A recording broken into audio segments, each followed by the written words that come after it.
L'archevêque de Bangui se rend dans une paroisse en présence du président de la communauté musulmane et de nos reporters Laurent Hirsch et Mathieu Vibo. Mais vous allez le voir, la méfiance est immense, même et surtout quand chrétiens reçoivent de la nourriture offerte par les musulmans.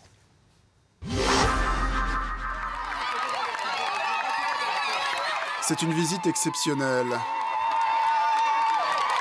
Cet après-midi-là, l'archevêque de Bangui se rend à la paroisse Don Bosco, dans le quartier de Damala.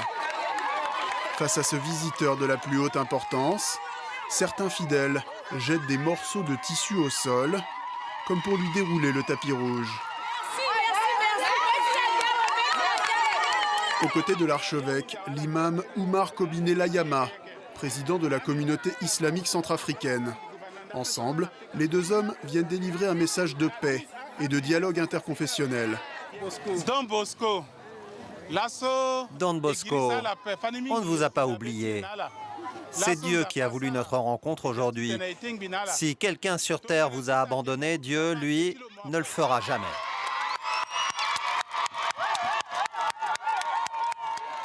À la paroisse Don Bosco ces derniers jours, près de 20 000 chrétiens se sont réfugiés, fuyant l'insécurité qui règne ailleurs dans Bangui. Les deux religieux leur apportent de l'aide alimentaire, un camion chargé de riz, d'huile et de sardines. L'occasion aussi de prêcher l'apaisement entre chrétiens et musulmans. Mon frère, tu ne dois pas tout détruire à cause de la colère. Je vous en supplie tous au nom de Dieu. Notre cœur nous montre le chemin. Ramenez vos maris, vos frères, on ne peut pas tous mourir. La paix du Christ.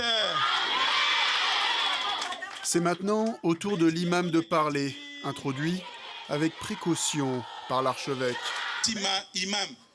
Je demande à chacun de rester calme et d'écouter l'imam. Léger flottement dans la foule, qui finalement accepte d'écouter l'imam. Les musulmans ne sont pas des tueurs, ni des voleurs. Un vrai musulman ne fait jamais ça. Un vrai musulman est un messager de la paix et du cœur. Est-ce que tout le monde est d'accord avec ça? C'est à nous, les croyants, d'être ensemble, de nous souder, afin d'amener nos frères qui sont égarés à revenir aussi avec nous dans la paix et dans le système de vivre ensemble qui nous a caractérisés avant l'indépendance, après l'indépendance et jusqu'à nos jours. De belles paroles. Malheureusement, ce jour-là, tout ne va pas se passer comme prévu. Lorsque les fidèles chrétiens réalisent que la nourriture est offerte par la communauté musulmane, ils refusent ce don et forcent le camion à partir. La population ne veut pas de ce produit parce que c'est la communauté islamique qui a amené ce produit. Parce qu'il crée beaucoup de désordre dans le pays. C'est par rapport à ça que la population a refusé ce don. Peut-être ces produits peuvent être empoisonnés. Nous ne voulons pas leurs produits. Si c'est pour le monseigneur, on va accepter. Mais si pour l'imam, on n'acceptera pas. Jamais. On n'a même pas besoin des musulmans. On en a marre. Depuis à longtemps. On en a marre. Il nous a tués. On en a marre. On veut terminer avec les musulmans.